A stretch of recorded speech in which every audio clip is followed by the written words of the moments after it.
kaza naira kaza dala kaza sai ya kasance su gyada da auduga da za a noma a wata kaza ake ganin su ai kawai aikin wahala ne kuma wadda da an rike wannan wahalar ina jin da labarin ya sha bambam da babu wani wanda zai zo ya mana ƙaryar arziki mu a arewacin Najeriya noman ma yanzu ya zama in kana yi sai a ce ai dan wuya ne kai Allah da ya sauka kuma ga yadda ake tara da gyada da hana yanzu kana tunanin cewa idan wannan tasha ta ku ta Tsandauri ta dakon kayayyaki da safarar su ta bunƙasa za ta taimaka wajen haɓaka aikin noma a Najeriya ko a arewacin Najeriya musamman Kano yanzu kuma na ji kace da wani arewacin gari menene babban gari arewa da birni dan batta kenan ba ko wani gari babban arewa da birni to je kaɗai labari a to ai suna jin ka mutanen arewa to alhamdulillah abinda ake ciki na kyautukan da Allah ya mana na'am marasa adadi au bayan wannan din ma ai Allah ya mana kyautuka marasa adadi wannan tambayar da kai na haɓakar harkokin kasuwanci da harkokin gona musamman da can kai magana ka faɗa ta da can an yi dala gyaɗa don amfanin su ne ai ba a buƙatar yin dala saboda ita kanta gyaɗar in ka ajiye ta tana daɗewa akwai wani ce aflatoxin wani abu ne kamar acid wato wani abu da yake dan bata ta tana ƙara daɗewa ba hunhuna ba da wani kamar wani chemical ne haka yana sinadari ne wanda yake mata illa tana ƙara daɗewa ajiye tana ƙara yana ƙara yawa haka wanda illa yake da shi ga jikin mutum ma da sauransu yana kuma rage amfaninta yana rage komai da komai nata so abin sun yi wannan da rage dan amfanin su a yi ta aika ta waje su je su kar ka manta lokacin da can wannan gyaɗar da kanta ake ɗauka gyaɗar ƙwayar gyaɗa sai a shafa mata madara da siga sai a dawo da ita alawar gyaɗa sai ta kai waje sannan sai a yi mata wanda a dawo da ita sai a dawo muku da ita a dawo to ka ji fa a dawo da magabatan mu dai ku ci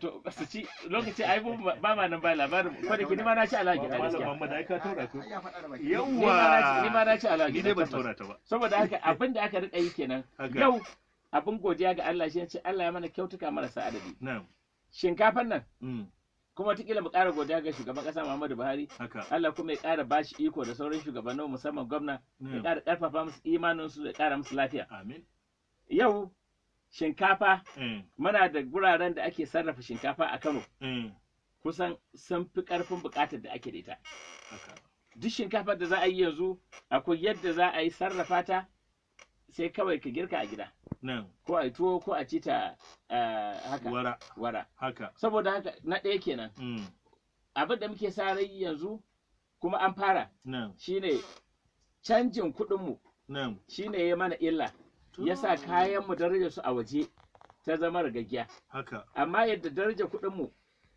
idan ta tsaya a guri ɗaya ya kasance ta ƙaru to in Allah ya yarda za a iya kai kayan mu duk ƙasashen ƙetaren za a fara zuwa kamar yadda da can har yanzu ma akwai yawancin abubuwan da muke yi a Najeriya an banda abinci in ka je ƙasashen ƙetaren nan na wanda muke watuka da su na Tsandauri su za ka tara a kantinan su ana kai musu su tafi su ake sayarwa su ake amfani da su mafi yawa wanda aka yi a Najeriya masana'antunmu kafin su durƙusa mafi yawa duk da durƙusa su har yanzu kayayyakin da muke a nan na kamfanin da suke Kano ma in ka je kasashen makwabtan ba za ka tada su ake sayarwa yanzu shinkafa ta muke sa ran za a kai haka man gyada saboda rashin ƙwarin kuɗin mu kullun ana kawo bana da kasashen ƙetare wani a tsallako da shi daga wata nahiyar duniya a kawo su makwabtan mu na nan ƙasa na Tsandauri daga nan a yi shigo da su ta fasa ƙauri kullun farashin sa yakan zama ƙasa da farashin namu saboda haka sai mutane ya kasance idan za su sayi namu guda ɗaya za su iya sayan wancan ɗaya da rabi ko biyu dan me za su sayi namu tunda kowa a jihunsa yake amfani da shi ba a jihun gamayya ba ne saboda haka waɗannan abubuwan da muke wannan tasha tamu idan ta tabbata in Allah ya yarda kuma Allah ya taimako titin dogon ya wuce ya shiga ƙasashen nan makwabtanmu na Tsandauri in Allah ya yarda haɓaka da ingancin da za a samu a masana'antunmu yadda za mu ci gaba da sarrafa kayayyakin gonar da muke samu maimakon mu fitar da su a yadda suke wato kawai daga gona a sa a buhu a sa a jirgi a kai waje a'a sai an sarrafa shi in za a fitar da shinkafa sai an gama gyara ta ko ina aka yi ta kamar yadda ake kawo mana Uncle Ben's da in an kai ta kowace ƙasa ce a duniya sai dai ci kawai daga nan sai tukunya saboda haka wannan al'amari zai taimaka kwarai da gaske domin zai rage farashin kamar yadda na faɗa yadda ake yin kayayyakin an ɗora tutin dogo ya wuce ya tafi Yamai. Da ya je Yamai, daga nan zuwa Yamai ba zai fice naira 100 ba ko 150 gaba ɗaya kwantena. Ya fi a kawo wa mutanen Yamai shinkafa daga ƙasar Thailand ko daga wata uwa duniya mai nisa ta jirgin ruwa. Wadda kuma sai an sake bi ta irin wannan ƙa'idar. In su ba su da fuskar ruwa. Saboda an kawo musu kaya sai sun kawo ta tashar mu ta ruwa. Sannan mu kawo tashar ɗan daurin mu. Sannan mu kai musu. Idan Allah ya sako nan muna da kayan kamar da shinkafin mu take. Za a kai ta waje. Kawai a titin dogo za a saka akan jirgin ƙasa a cikin wannan kwantenoni ko buɗaɗɗu. Saboda kowane akwai buhuna da ake na tan 10 da tan 20 manyan buhuna su za a ɗora kawai akan jirgi da an je can aka sauke sai a je can su kuma za su saka ƙananan buhuna ko buhu mai kilo 50 ko kilo 25 ko kilo 10 ko kilo 5 yadda duk kasuwar su take bukata saboda haka haɓakar da tattalin arziki mai zai samu yayin da wannan tasha ta mata tabbata ba ƙarami ba ne. Alhaji Ahmad Rabi watakila hikimar da gwamnati ta hango kuma manufar ta take ake ita a yanzu na cewar duk wani abu ya koma duk abin da shafi kasuwanci ya koma hannun yan kasuwa zalla ba ruwan gwamnati da shiga harkar kasuwanci kai tsaye watakila hikimar ita ce saboda a samu ɗorewar abubuwa domin galibi an ce masana'antu ko kamfanoni na gwamnati ba sa ƙarko to amma duk da haka su ma masu zaman kan nasu kan fuskanci wasu abubuwa na ƙalubale muƙaddara wannan tasha ta tabbata da me kuka hango wanda ya iya kawo cikas ga ɗorewarta akwai magana ta hannun jari ciki da waje akwai magana ta manufa ta gwamnati kar ai wata gwamnatin zuwa gaba ta ce a kowane yarjejeniya a buɗa ta a sake sabuntawa. Kuna da tunanin hanyoyin tabbatar da ɗorewar wannan tsari? To alhamdulillah na hukuma dai na farko abin da ake kira international competitive bidding. Ƙa'idodi da duniya ta amince ta yadda da su ta kansu aka bi aka sami inda muke ciki. Yarjejeniyar tamu ba yarjejeniya ba ce gurguwa. Yarjejeniya ce da aka buɗe ta ga kowa da kowa a duniya. Aka bi ƙa'idoji na shari'a aka kafa ta. Kuma akan ƙa'idodin shari'ar duniya. A cikin yarjejeniyar ƙa'idodin suna nan a rubuce. Ba wanda zai iya wayar gari ya ce kaza. Babu wanda zai iya wannan. Saboda yadda ake ciki tsari ne da aka taho da shi tabbatacce ba gurgu ba. Wannan kenan. Na biyu babban al'amarin da zai iya kawo cikas gare ta shine a wayi gari a ce titin dogon ya daina aiki misali kamar yadda yake din yanzu a ce babu kuma jirgin kasan an datse sai an ɗauko kaya a kwantena an kawo gurin to shi kuma wannan a tsarin da aka yi shi ma mun taho da tsarin yadda hakan zai wuya ta faru domin a haɗin gwiwar da ake ciki har da su ma'aikatar jirgin ƙasa har da ita a ciki hukumar kula da jirgin ƙasa hukumar jirgin ƙasa din ma tunda ba ta kula ba ce kawai ta ce da kuma hukumar madatsar ruwa wato Port Authority sannan uwa uba da kuma ita hukumar Shippers Council wato hukumar mai kula da shige da fici na kayayyaki wanda za a kawo daga waje da wanda za a aika waje wannan da kuma ita kanta sa ido na gwamnatin da aka kafa a gabanta gwamnatin jihar Kano domin ita tana da haƙƙin da tabbatar da abin da zai taimaki tattalin arzikinta ba ta kawo da kai masa rikon tsakanin kashi ba domin da zarar ta yi idan aka samu komawa baya kamar yadda na faɗa mutum zai kawo kwantena babba a naira miliyan 1 da kusan 100,000 kuma sai ya je Lagos ya kashe kuɗin jirgi zai kai kaza hidimar da zai akan wannan kwantena karanci ya kai naira miliyan 2 kan kowace kwantena guda ɗaya amma idan a nan ne na ce ba zai kai 200,000 ba wato 10% na abin idan mutum ya kashe miliyan 2 ai ya ƙara ga tsadar da zai yi na kayayyakin da yake yi sannan kuma ya kasance a nan yayin da wannan aikin ya dawo nan kamar yanzu da kun ji za ku ga guri mutanen mu sun fara samun aikin yi a gurin za mu ɗauki waɗannan mutane masu yawa aikin yi duk wanda za su rika zuwa suna shige da fice da gurin tattalin arzikin gurin kansa a yanzu da muke magana ya riga ya faɗaɗa an faɗa mana yadda ake sai da fili a gurin har ya riga ya tafi sama farashi ya daga saboda kowa yana ganin an fara titi kowa sai ya ɗauki ya wasa ƙasa. Da ya sa a kasuwa ana neman miliyan 2 yanzu ya tura ya ci kai sai miliyan 5 sai aka ce masa ga miliyan 5 ma aka ce wanda aka faɗa masa ya ce a'a a ɗan saurara ne tukuna zai sai ya yi shawara. Muna magana da ce masa kaga tun da miliyan 5 ta zo yanzu ka karɓe ta domin idan akwai buƙatar filayen nan gwamnati ta lura cewa ana buƙatar filaye domin yanzu hankalin tattalin arzikin gurin ya dawo. Za fa a buɗe a ƙara fulotai. Kar a zo kada an baka biliyan 5 ka aikar ba. A zo a samu fuloti da ba za ka yi girba da kyau a biliyan 1. Kaga shi kenan in baka sa'a ba kuɗin biliyan 2 na da ba da su za ka samu ka kawo samun su. To ina dai kira dai ga wanda duk suke da wannan su sani. Sai maganar makamashi. Ina nufin wuta lantarki. Yana ɗaya daga cikin abin da yake kawo cikas ga wanzuwar kamfanoni da masana'antu. Ka lissafa hukumomi da kamfanoni da tsare-tsaren da suka shigo cikin wannan tsari. A wani matsayi ko kuma wace irin alaƙa a kulla zuwa yanzu? Wanda ga za ku yi aiki? Da kamfanonin da suka shafi ba da wutan lantarki. To alhamdulillah mu kanmu a tsarin da muka yi mun yi la'akari da cewa banda buƙatar wutar da muke da ita na madatsar ruwa wato tashar wadda tana kan kadada 35 kusan. Sauran kadada kusan 165 ta kamfaninnika ne na musamman wanda za su buƙaci wuta ninkin ba ninkin ɗin abin da mu za mu buƙata a wannan tasha. Akwai buƙatar wuta mai yawa a gurin. Saboda haka daga tsarin tabbatar da gurin akwai tsarin wanzar da wutar. Ba na magana da kamfaninnikan wutar lantarki ba, a tsari muke da shi na musamman.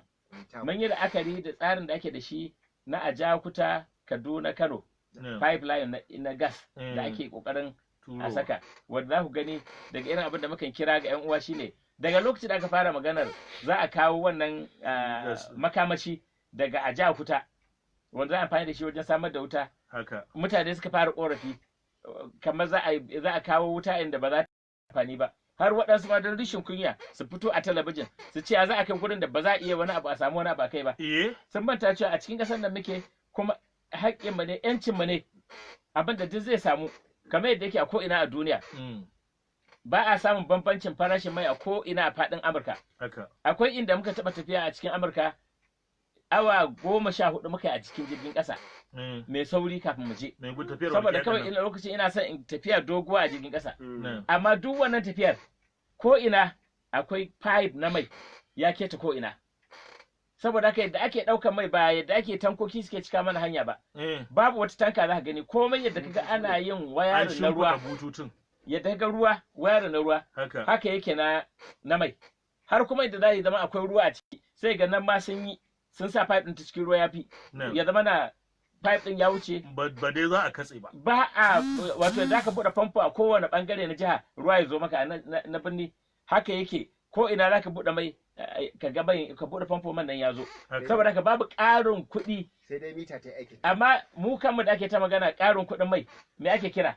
Ana cewa bridging ko? Kuɗin dako wanda cikon kuɗin dako wanda in mutum yana Lagos ko yana Port Harcourt ga gurin da aka sarrafa mai ɗin kawai a nan zai sha mu ko muna nan kamar yadda na faɗa tanka guda ana ba ta fiye da miliyan 1 da kawo mai nan duk waɗannan tsadar kan wa ake so a ɗora ta shi yasa muka yi ta shan wahala saboda masu cin rashawa da mutanen da ba sa rike aikin da ya dace aka rika samun irin wannan sai gidajen mai guda 1000 sai ka ga ba fi guda 100 da suke da mai ba kuma waɗansu suke ta yin gidajen mai ba a la'akari da buƙatarsa don wani gudu zaka daga gidan mai zuwa gidan mai a hankali bai dace ba domin an yi yayi kusa da kusa saboda gidan man ana la'akari da yawan motoci da yadda tsarin yake amma saboda waɗansu al'amura wanda shi ma ba wannan magana ba ne sai kasance kowa sai je gidan mai saboda haka wannan cibiyar tasha ta fitan kaya manyan kaya nan ɗan dauri a baya ka yi bayanin cewa ita wannan cibiya za ta taimaka ainihin wajen haɓaka aikin noma a nan arewacin Najeriya. Insha Allah. Kamar me da me kuka fi tsammanin cewa za a yi fitar su tunda kun ce za a shigo da su kuma ka ce za a fitar. Me kuke tsammanin tunda a Kano aka yi ta? To ake yin ta. A Kano ake yin ta daga Kano abubuwan da muka fi noma su. Kaga wannan shinkafa ana buƙatar ta a ko'ina. A duniya. A duniya. Haka. kuma yadda ake buƙatar ta tabbas za mu ƙoƙarin mu inganta ta kuma kamar yadda ake ta jan hankalin masu yin ta su ƙara inganta ta ta yadda in ta fito za ta yi kafaɗa da kafaɗa da ko ina aka gyara ta a duniya. Yanzu yawan kamfanukan ya kai ya kawo har mutane suna da zaɓi. Da babu zaɓi. Da an ka tashi sayan shinkafa kawai sai ka ce a so maka shinkafa kawai. Ka san yar gida ce. To yanzu za ka ce a so maka waccan ba zan faɗi sunayen su ba. Dan kar wani a fata shi wani abu sai rubuto ma dogoron su. Saboda haka wannan yana daga cikin abin da za mu kai ƙasashe makwabtanmu. Har ma ƙasar Nasaran. Lokaci zai zo su man Allah da za mu kai musu abinci. In Allah yadda. Allah ya sa. Sannan akwai irin kayayyakin da muke aika su riɗi, su musamman riɗi, yadda yake da bukata mai yawa har gyaɗa ɗin, amma akan wata gaba. Sannan auduga duk da an daina yin ta yanzu. Ana yi, akwai manoman audugan suna jin ka. Amma kaɗan ne. To. Idan aka kai gabar da za a farfaɗo da su, za a farfaɗo da su. Za a fitar da hatta wannan zobo, duk da a yadda yake a yanzu, muna tsarin yadda za mu fara fitar da shi da ta jirgin sama. Saboda shi baya da nauyi. Amma an za a fitar da shi sosai, ana buƙatar a fitar da shi a jirgin ruwa. A sa a jirgin ƙasa a kai jirgin ruwa. Abubuwan da ake da su hatta wannan abu da suke a banza a dawa, ya sunan ta sabara. Muna ganin ta a banza ko? To ba ƙaramar sinadari ba ce wajen yin magunguna. Ita sabara. Ba ƙaram ba. Ka ce kenan in je in fara haƙo masa ko da wuri ba hatta nim wannan ita duk abubuwan da muke da su ba su da iyaka abinda muka yi mun tafasa ba tafasa ita ma na ga yanta kwanan bayan sai ana san tafasa su ba duk wato abubuwan da muke da su wanda ba a motsa su ba ana aika su suna da yawan gaske hatta abubuwan da ake na kiwo yanzu duk shanunmu da sauran ƙananan busoshi awaki da sauransu waɗannan akwai kasuwa babba a ƙasar Nasara. Hata Saudiya ma tana bukata. Amma rashin tsarin yadda za a kai. Idan muka zo aka yi kwantenoni na musamman, wato wanda aka yanka naman za a saka shi in an gyara. A fita da shi. Zai haɓaka. Ko kwanan baya, da a shekara 2, waɗansu sun zo da ƙasar Saudi Arabia masu zuba jari akan al'amarin nama da gyara naman da sarrafa shi domin aika shi waje. Mun kewaye da su kasuwannin nan na Kano sun gani sun ga irin damar da take nan abubuwan da zan fitar suna da yawan gaske. Ka kai su kasuwar Kacaku sun ga kara. Tun da suka je ɗabbata ai sun ga kasuwa. Za su rubuto ma. Tun da suka je kasuwa ɗabbata sun ga. To shi ke da aiki. Sun je kara ta ɗabbata sun ga. Kayan na je su saya ba kasuwar da ce su je gani ne. To ya kori ci ba. Saboda haka abubuwan da za a aika gaskiya suna da yawan gaske. Kuma tsari ne za a fito da shi nan gaba na musamman. Akwai tsari na ma'aikatar masana'antu da ciniki wato Federal Ministry of Industry, Trade and Investment da zuwa jari da ta fito da wani tsarurruka da cewa one local government one product wato all one local government one product wato kamar dai a ce kowace karamar hukuma akwai abin da za ta fitar da yawa kaga kamar masu ma'adanan can sai a duba a ga sha'anin ma'adanan in an ɗauki rirai a ce menene za a iya tabbatar da fitowar shi wani irin bukata ake so a bayar da jarin gwamnati ta shiga ciki ya kasance shi ma yana daga cikin abin da za a aika da shi waje to ƙananan hukumomin guda 44 sha'anin fata wadda za a iya aika da ita waje ba fata irin yadda muke aika ta da ita da can ba yanzu sai an gama ta har ma sai an yi abin da za a yi amfani da shi. Sai an sutale ta? Sai an su kamar yadda wannan take. Sai an yi ta yadda za a amfani da ita. Yadda za a yi jaka ko takalmi. Sai daraja ta ƙarshe sai an kai ta haka. Haka za a rika saka ta a jirgin nan ana kai ta waje. Abubuwan da muke da su fa kowace ƙaramar hukuma sai a duba a ina ta ƙware. Zai iya yiwa wannan ƙaramar hukuma ta yi za ta noma. Wannan ƙaramar hukuma za ta sarrafa. Sannan a saka shi aika shi waje. Kaga to an samu ƙananan hukumomi ko 3 gwaggwadon irin kyautar da Allah ya musu da irin ƙarfin jari saboda haka za a bi waɗannan ƙananan hukumomi in Allah ya kai mu wannan abin ta fara madatsar ruwan ta dala ta fara aiki to za a samu dama gwamnati ta sa ido sauran masu hannu da tsaki masu ruwa da tsaki su ma su zo sa a samu haɗin gwiwa abin da ake kira a turance public private sector partnership. Wato haɗakar gamayyar jama'a. Haɗakar gamayyar jama'a masu ruwa da tsaki da hukuma da kuma 'yan kasuwa masu zaman kansu. Yaya za mu yi taimakekeniya kanmu da kanmu? Ya za mu taimaki kanmu? Sannan za a fito da kayayyakin nan in an sa'a ya kasance idan nan ana riɗi can ma riɗi kuma guda 5. Idan nan ana yin fata ce za a yi nan ana yin shinkafa ne nan ana komai a samu. Alhaji Ahmad Rabi'u. Na. Kai ne mataimakin shugaba na cibiyar kasuwanci ma'adanai harkar aikin gona da dai sauransu a ƙasa, kai ne mataimakin shugaba ta ƙasa. Wani irin gata kake tsammani wannan kamfani zai samu ko tagomashi daga ita wannan cibiya ta katun da cibiya ce wadda ta game kusan komai? To alhamdulillah, ni tun da taso a rayuwata kullum nakan sha'awar abubuwan da za a shiga a yi taimakekeniya ga juna. Haɗaka kenan. Haɗaka. Shi yasa kafin ma na kai gabar shiga cibiyar ciniki ta Kano wadda na zama a cikin ta tsawon lokaci har na zama shugabanta, na yi waɗansu ƙungiyoyin daban musamman na wannan shige da ficin wadda na shugabanci ta ƙasa a shekarar 2002. Ni ne shugaban cibiyar masu shige da fice na kayayyaki na ƙasa. Safarar kayayyaki da fitansu.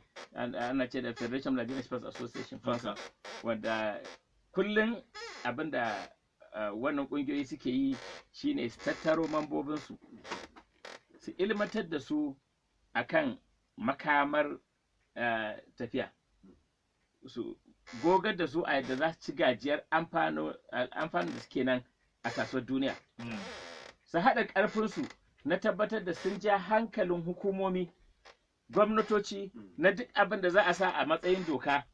An sa dokar da ba za ta yi musu illa, ba za ta mai da su baya ba.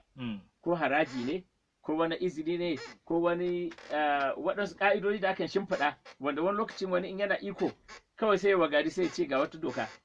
Bai zai la'akari da cewa waɗannan fa jari suka zuba ba.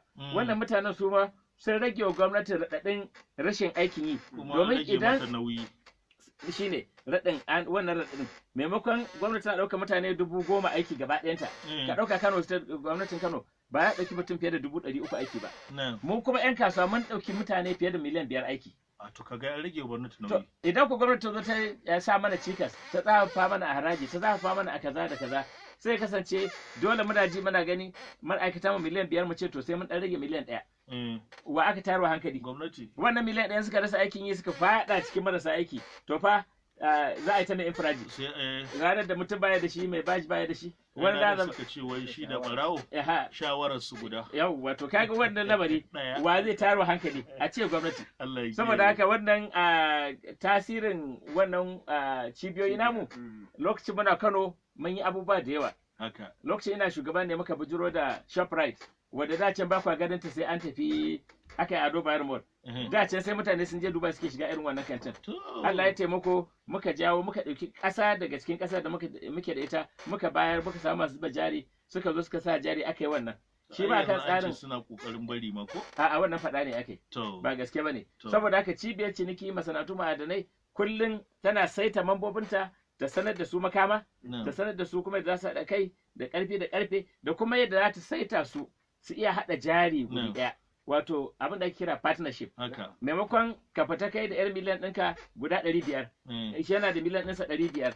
Ga wata harka da ake so masu biliyan ɗaya ne kawai za su iya yi. To ka ɗaya da miliyan 500 ɗinka shi ma ya ɗaya da tashi. Dukkaninku ba zai kai can ba. To ita wannan cibiya sai ta haɗa ku, sai ku iya samun tsarin da za ku iya zama ya za ku iya kaiwa na wannan mai yawan biliyan ɗin. Idan ana samun riba a miliyan 500 ta miliyan 10, to idan suka zama biliyan 1 sai riba ta kai miliyan 100. Ka ga maimakon ka kare kana da miliyan 10 yanzu ka samu miliyan 50. Wato ina fata an ci gaba saboda haka wannan cibiya ta mu ilmantarwa, faɗakarwa, haɗa ƙarfi da ƙarfi na neman lallai hukumomi da abokan harka. Idan an tafi ƙasar waje misali, don mukan shugabanci 'yan kasuwa mu tafi birnin Sin. Mun taɓa zuwa muka haɗu da waɗansu lokacin akan wannan kamfanin da wani Dala Dryport. Muka je wani ɗan yaro mai ɗan gajeren wando suka gayyace ni waje dina. Da muka je suka yi mana irin dina ɗin da ta alfarma. Muka ci abinci muka sha. Da suka tashi suka yi bayani. Suka yi min bayani na girman kamfaninsu da ƙarfin hannun jarinsu. Sai suka ce duk wani kamfani da jarinsa bai kai dala miliyan 350 ba. Dala miliyan 350 ba su da sha'awar haɗa gwiwa da shi. To ni kuma kamfani na gaba ɗaya dala Amurka miliyan 27 ne. Saboda haka na ci abincin su na ƙoshi. Sai na yan turanci na yan dabaru. Na ce musu abin da ya kamata na gabatar akwai yan gyara da ake yi. Sai na dawo ƙasa in an gyara in ya so sai na aiko musu. Saboda in na faɗa musu na miliyan 27 ne. Su sun ce abin da duk bai kai miliyan 350 ba. A jajiki. Yau shi yasa na kai kan wannan gaba. Za a ga ana yin ayyuka manya a ce gwamnati ba ta ɗauko ɗan ƙasa ta bashi ba. Wani ɗan ƙasa ne ya kai yadda za ka iya bashi aikin hankalinka a kwance. Za a yi titi misali, kana buƙatar kamfanin da yake da kayan aiki da ƙarfin jari wanda an ka ce yi, ai ɗan tata sawo sun yi suna. Saboda ɗan tata ya haɗu da sawo kamfanin ƙasar waje sun yi haɗin gwiwa. Sai kasance in an ce ga aiki na naira biliyan kaza kamfanin zai iya yi. Amma an zo kan aiki na biliyan kaza wanda ya zo ya nemi a bashi aikin lokacin da ka bashi aikin ka bashi kuɗin fara aiki lokacin zai fara zuwa ina zai samu hayar waccan mota da take da isharar ƙasa take kaza saboda rashin ƙarfin hannun jari. Wannan cibiya tamu tana nan kan ƙoƙarinta na tabbatar da duk wanda suke harka iri ɗaya mun jawo su mun saita su domin su ƙarfi yadda an ce ana neman wanda za a ba kwangila iri kaza to sun kai tsaiko. Alhaji Ahmad Rabiu, a baya ka yi magana cewa za ku fitar da kayayyaki musamman ma da muke noma mu a nan Kano da Jigawa da yake Allah albarkaci yankin da karfin arzikin noma. Ƙasa ce ta noma ga ta nan burjik kuma ana samun manoma. Kace kuma kayan da za ku fitarwa ya shafi kayan aikin gonan nan. To su manoma akwai yiwuwar su masu ci gara ɓasa kuwa a fafa lullu za a yi musu sai kayan su da araha ku rike ku gyara a fitar da shi waje ku samu kuɗi su buhu. To kullum abubuwa biyu ne suke faruwa.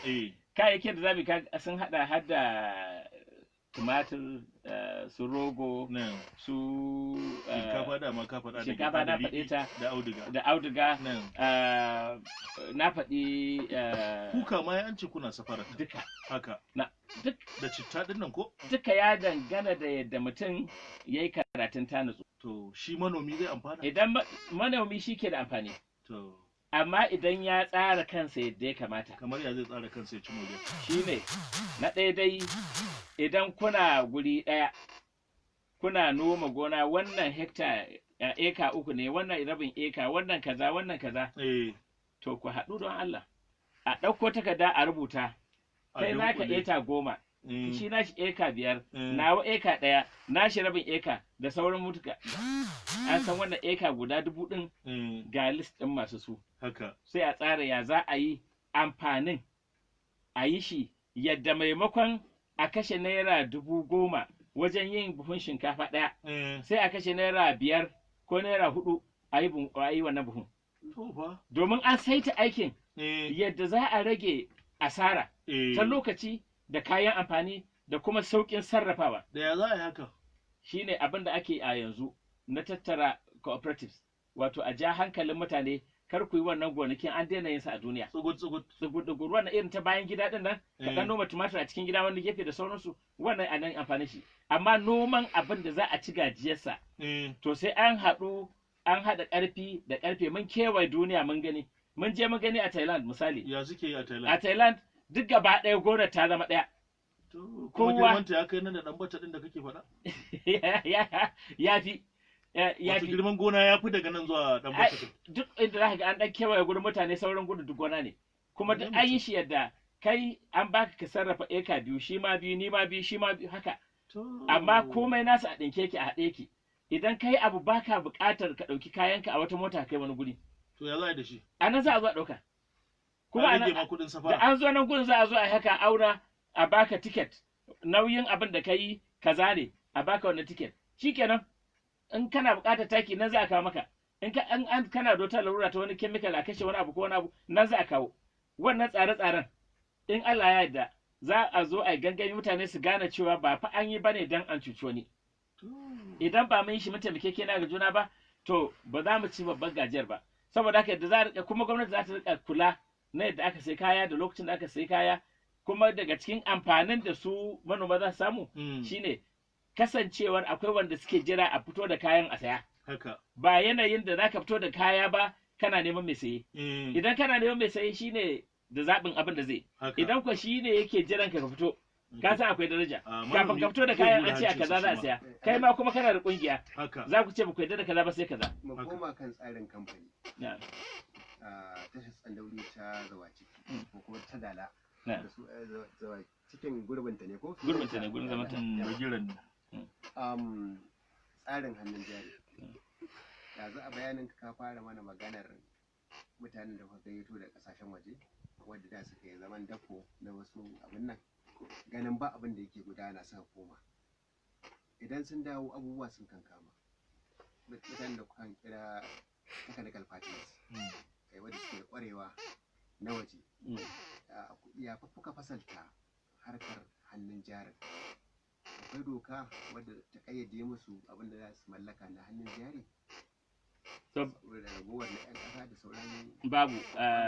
Babu ai daga cikin abin da tsarin tafiyar cibiyar cinikin duniya ta wanzar shine duk wanda yake so ya zo ya kafa wani abu zai iya zuwa da kudin shi daga waje ya kafa gaba ɗaya nashi ne, ya yi ribarsa gaba ɗaya kwashe ta, lokacin da kuma da ya fasa ya kwashi kudinsa aka yi da shaidar ya shigo da su ya fita da abinsa. Kamar yanzu mu ma a Najeriya za ka iya fita wajen kai haka wata ƙasa. Ƙasashe wasu sun yadda, waɗansu kuma sun yadda ɗin, amma in ka zo aka fara samun ashin fudonin muka waɗansu ƙa'idodi na bayan gida, a nan gurin gida ke sa ƙasa. To ya abin yake a Najeriya? A Najeriya kullum muna yayata ta cibiyar mutum ciniki masana'antu ma'adanai da al'amarin gona cewa a kare mu. Saboda haka ne ma abin da ake kira Africa Continental Free Trade Area da kuma EPA ake ce European Partnership Agreement. Wani yarjejeniya ce aka yi da kasashen Nasara da kasashen mu wanda suke nemi su ba da dama na a iya shigo da kayayyaki daga kasar Nasara zuwa kasar mu a fita da shi. Wannan muka ce a yi gyara kaza da kaza da kaza, ya kasance har yau da muke magana mu mai da an sa hannu ba, domin an yadda kai ka san kamar ƙato ne ƙosashe mai nauyin kilo 500 da kuma kai da kake ɗan kilo 50 ku yadda je da ya cewa kowa zai iya naushin kowa. A ce sun shiga raga za a yi dambe. To ka gani fa, saboda haka idan muka yadda cewa kayan Nasara za su iya shigo mana kai tsaye, mu ma kayan ba za su iya shiga can kai tsaye. Yanzu nake ba da bayani, ka tashi yin noma, ka noma shinkafarka, kowane buhu ka yi nomansa ya fito daga gona a kan naira 10,000. Su kuma can kasashe da muke magana, wannan buhun da ya fito maka 10,000 su a 2,000 ya fito masa ku 2,500. To kaga sun fika farashi. Shi yasa sai su ɗauki a wannan buhun nasu su ɗora shi a jirgin ruwa, a ɗora shi a mota, a kawo shi garinka. Bai kai wannan farashin 10,000 ba. Ina ruwan an zo garin ku an fi kurawa. To wannan ce idan aka yarda zabi haka nan ina maki da mafita. Kamar yadda muke karamin bayani. Wannan tsamokai da muke amfani da su yayin da aka ce maka duk a nan muke saƙa su ka ce mutane nawa za su samu aiki. To a rashin sa'a ɗinkin ma ban sani ba naka ko na Senegal ne ɗinkin ma sai ku ce za ku je Senegal ina jin to ni dai ka wanda ya ce yar gida ashe ɗinka ba saboda haka wannan dama na a buɗe kafafen a iya shiga a cikin nan kullum muna magana cewa a yi waɗansu ƙa'idodi da dama akwai dokokin akwai tsarukan yadda za a ƙare a turanci ake cewa infant industry protection wato za mu kare namu masana'antun mu kuma kare tamu kasuwar shi yasa jiya da aka je aka zo muna fatan idan ka za ka su kwane shirin gaba ɗaya ba mu saurari masu waya ba to amma dai kafin mu je ga wayar akwai wani abu guda da na taɓa nazarta kwanan baya an yi wani taro a jihar Jigawa Malam Muhammadu sai irin waɗannan masu ƙungiyar taku suka ce ai an yi nazari a duniya cewa akwai wasu ƙananan hukumomi a Jigawa da Kano wadda duk duniya da za a bunƙasa noman dabino da su za su fitar da idan dabino yana haihuwa sau 2 a shekara a duk duniya to su anan an ce zai yi sau 4 ko sau 6 to kuma ga shi abin takaici aka bar abin yana tafiya lu'ulu a kan me za a ce ne a kan juji ba a adana ba kuma ana rayuwa a talauci ba a yi wannan din ba hukumomi Allah ya kiyaye kowa in ya zo sai ya sa kafa sai abin nan saboda samun ruwan daɗi gani ake dasa dabino ma yanzu kai to yaushe ka ji ya ci a dasa dabino to yaushe za a ci ban sani ba ko malam ya dasa dabino da yake Allah da ya kyauta to ba sai rai kai sai kuna tare da wannan shine daidai da tsarin da muka yi na wancan tsarin da hukumar ma'aikatar ciniki ta ƙasa ta fito da shi all of one local government one product to da an ɗauka mu ba muna da guraren da suke yin tumatir a nan a Kano wanda aka ce tumatir ɗin kawai a haɓaka shi daga nan hanyar kar wanda ya noma gyaɗa in ba tumatir da kuma can wajen ɗan batan ka tafi can tsakanin ba da ka zaure da sauransu za a yi wannan a yi shi yadda zai zama na ko ina a duniya ba wai ma Najeriya ba za mu wadatar da Najeriya hatta an ka tafi a rugungun wancan kifi da ake fitar da shi in kuna kallo kullum labarin ba kyau zubar da kifin ake saboda haka in aka bi wannan ka'idojin aka inganta in Allah ya yarda muna kusa da farfadowa da fita daga cikin rashin aiki. Najeriya za ta zama wata yar karamar turai ta baƙaƙen fata musamman Kano za ta jagora a Kano. To Allah ya kyauta. Masu saurare shirin madubi ne yake zuwa muku kai tsaye daga sashin labarai da al'amuran yau da kullum na Vision FM. To alaikum assalam wa rahmatullahi ban ba da namba ba amma an mun kutse ba mu dau wannan kira damar ku ce dawa. Daga ina kake kira Ma'awiya babban ladan? To dan wanda ne a shi ma mutumin dan bacci ne. Ma'awiya muna godiya to me tambayar ka? Ba da la Ma'awiya ba da la.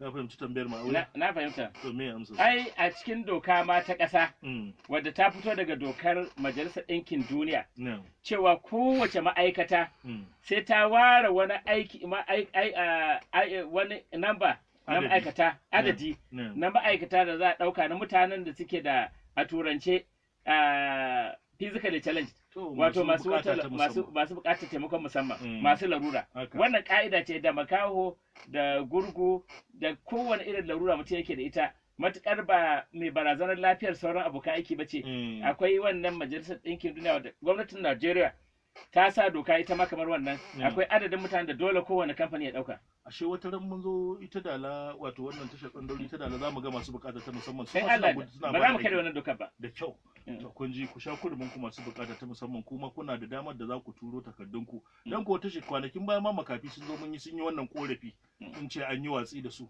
to ku zo nan za a rungume ku sai 08093469914 ta ce lambar da za a kira mu da kuma 08083042787 to ga wannan kan layi. Assalamu alaikum. Alaikum assalam, da wa muke magana? Da Damasi Aliyu kana tare da shirin nan ga Alhaji Ahmad. Ta da bai da Damasi.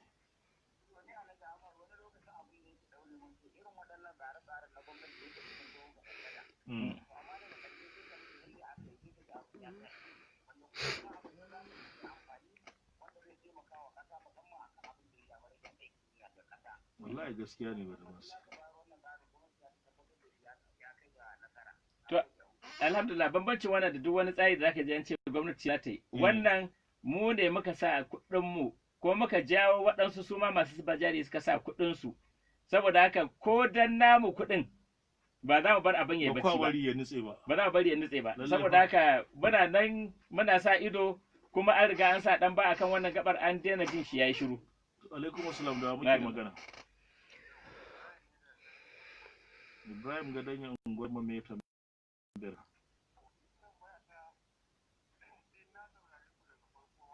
Masha Allah.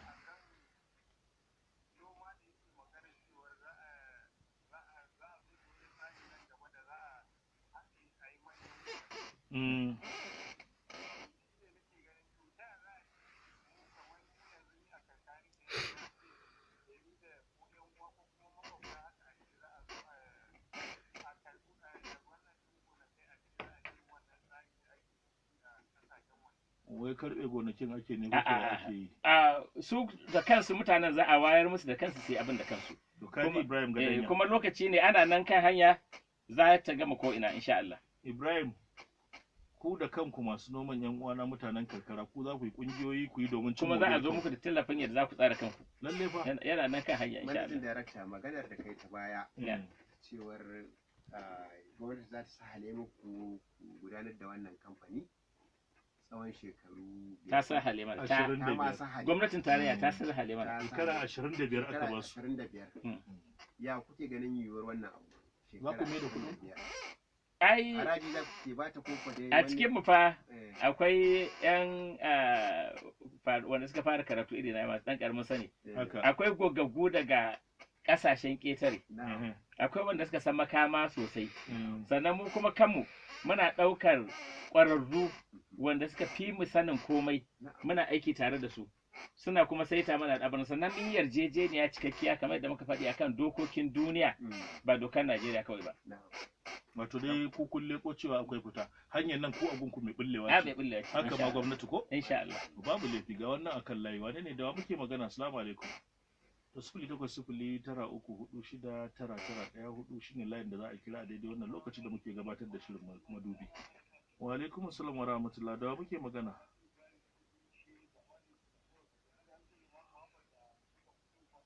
Nasiru jagoran Falasɗinawan Kano.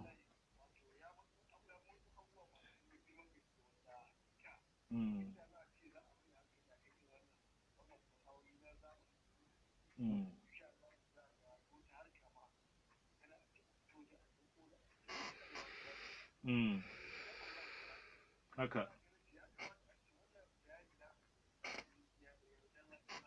Shi Ali Ahmad MD.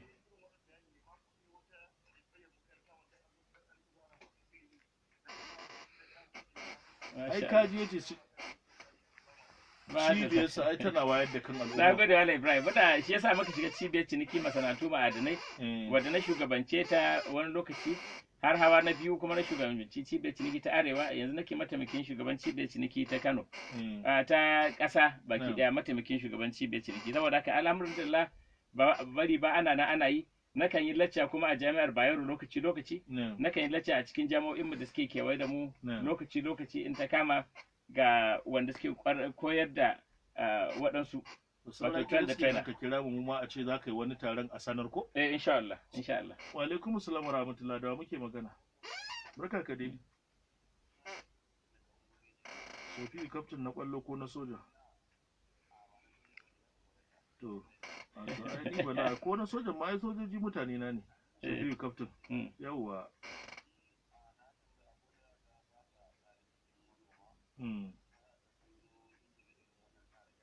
manema kenan ko yawwa to kaji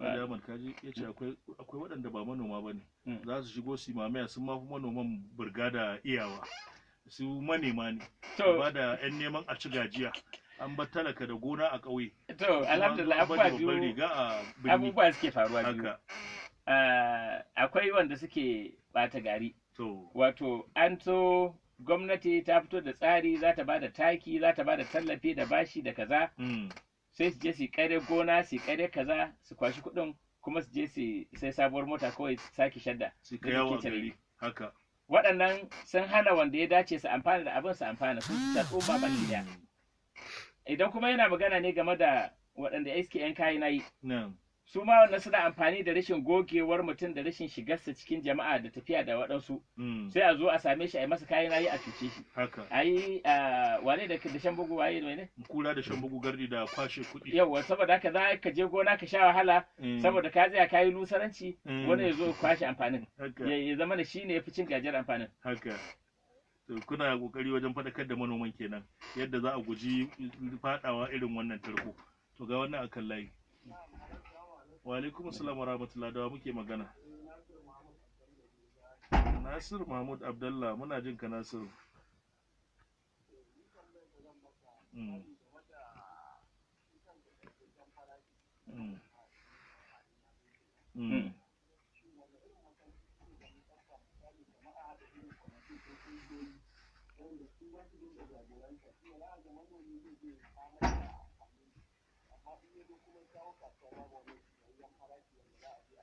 haka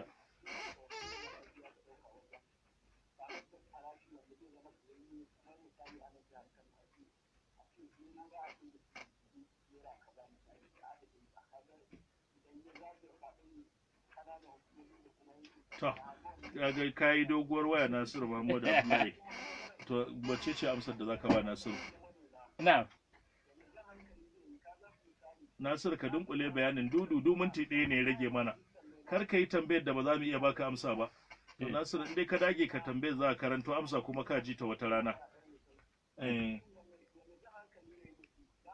To na bayar da wannan asa a taƙaice cewa waɗanda suke zuwa su rashin kirki ba noman za su yi ba su karɓi tallafin gwamnati da taki da bashi da sauransu wannan azalmai ne ga al'umma kuma Allah zai kama su. Alhaji Ahmad ai Nasir da ma na gaya mar kai doguwar tambaya dan shi kenan dudu abin da zamu iya bashi amsa kenan saboda lokaci ka san da lokaci muke amfani lokacin da muka ɗiba din duk tuntuni ya zo ya kawo kai ina ganin zan baka rabin minti kai ban kwana da masu sauraro ko zaka ɗan yi wani ta'aliki na rabin minti. Babban lamari ga al'umma kullum kowa ya riki sana'a ya zama yana da abin dogaro da kansa ba jarin kuɗi ba ne sana'a ko ba da kuɗi akwai yadda za ka in ka zama ingantaccen mutum mai aminci wanda yake da sana'ar zai iya tafiya tare da kai saboda haka babban lamari a kiyaye a